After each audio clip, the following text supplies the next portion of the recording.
저는 강원도 철원에서 4남매 중 셋째로 태어났는데요. 누이를 길러 생계를 유지하시던 부모님은 조금이라도 나은 생활을 하기 위해 경기도 부천으로 이사해 맞벌이를 하셨습니다. 하지만 얼마 되지 않아 우리 가족에게 닥친 큰 불행. 막내가 7살, 제가 11살 되던 해에 어머니가 불의의 사고로 돌아가신 것이었죠. 그러자 아버지 혼자 4남매를 키우며 직장에 다니셨는데요. 저는 힘들어 하시는 아버지를 돕기 위해 동생 돌보기와 집안일을 하곤 했습니다. 주말이면 교회에 가서 기도와 찬송을 하고 과자와 사탕 등 간식을 받아 먹으며 친구들과 어울렸죠. 어린 마음의 교회는 간식 먹고 친구들과 노는 곳이라고 생각했습니다. 그런데 언제부턴가 조금씩 마음이 멀어졌는데요. 어려운 형편이었던지라 주말마다 다가오는 헌금 시간이 부담스러웠기 때문이었죠. 그때부터 간식 먹는 것조차 눈치가 보이기 시작하더군요. 당시 어린 마음에 들었던 생각.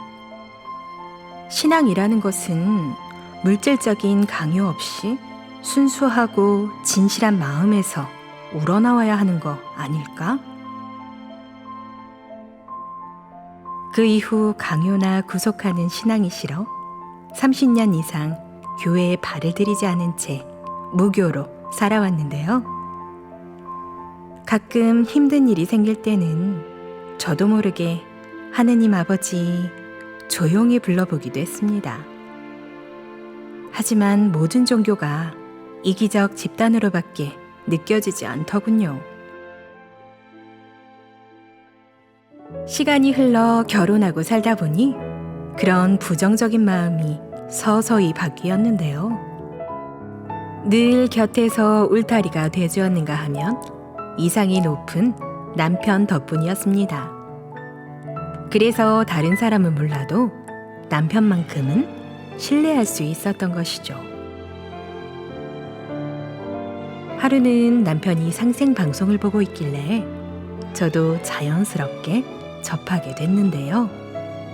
별 생각 없이 시청하던 어느 날 하얀 수도복을 입은 도생님들이 수행하는 장면이 눈에 들어왔습니다.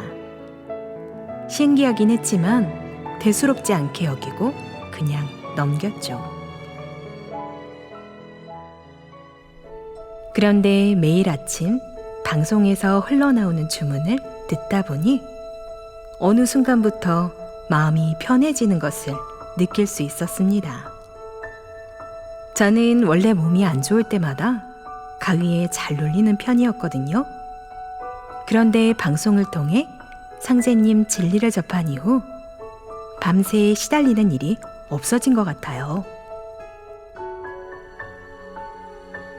남편은 아침마다 태울주 수행을 했는데 거슬리지 않고 보기 좋아 증산도 신앙을 하게 됐구나 생각하며 존중해 주었습니다. 수행하고 나면 머리가 맑아지고 기분이 좋아져. 말하는 남편을 보니 저도 괜스레 마음이 편하고 좋더군요. 이후 입도하고 천도치성도 올린 남편의 말. 당신에게 신앙을 강요하거나 설득하지는 않을게. 스스로 믿음이 생기고 신뢰할 수 있을 때 시작하면 돼. 저는 옛날부터 2가지 인생관이 있었습니다.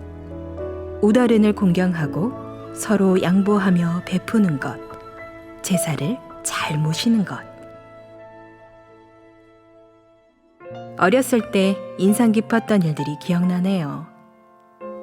첫째는 할머니가 장독대 위에 정한수를 떠놓고 기도하던 모습이고, 2번째는 동생과 다락방에서 자다가 연탄가스 중독으로 세상을 하직할 뻔했던 일인데요. 당시 제 동생 꿈에 어머니가 어서 일어나 소리 지르신 덕분에 동생이 의식을 찾고 다락방 아래로 떨어졌습니다. 덕분에 잠자던 식구들이 깨어나면서 의식을 잃은 저를 둘러엎고 병원으로 갔던 것이었죠. 그때 어머니가 동생 꿈에 나타나지 않으셨다면 동생과 저는 이 세상 사람이 아닐지도 모릅니다. 그 일을 계기로 뭔가 있긴 있나 보다 생각하며 제사 모시는 일을 중요하게 여겼던 것 같은데요. 기일에 제사를 지내지 않으면 굶고 계신다는 생각에 마음이 편하지 않았습니다. 얼마 전 땅을 밟으며 텃밭 농사를 하고 싶어 40여 년간 살던 안산에서 포천으로 이사했는데요. 남편은 가가도장을 열어 매일 청소 모시며 기도와 수행을 하고 있습니다. 한 곳을 나란히 바라보는 것이 옳은 부부가 아닐까 하는데요. 남편의 시선이 향하는 그곳을 저도 같이 보며 믿고 살고 싶습니다. 명절이나 기일이 되면 간단한 예만 올리고 해외여행 가기 바쁜 사람들도 있지만 상제님, 도생님들은 온갖 정성을 다해 치성 올리는 모습이 놀라울 따름인데요. 과연 어떤 곳일까? 제가 궁금해진 이유이기도 합니다. 아직 상제님 진리를 잘 알지 못하지만 지금부터 열심히 공부하려고 합니다. 이틀 뒤 입도식 날은 49번째 생일이기도 해서 저에게 아주 의미가 큰데요. 영광스러운 마음에 가슴이 설레네요. 이제부터 다시 태어났다는 생각으로 상제님 도생의 길을 묵묵히 가겠습니다. 제가 입도할 수 있도록 도와주신 안산 상록수도장 수호사님을 비롯한 여러 도생님께 감사 인사 올립니다. 앞으로 열심히 신앙하는 도생이 되겠습니다.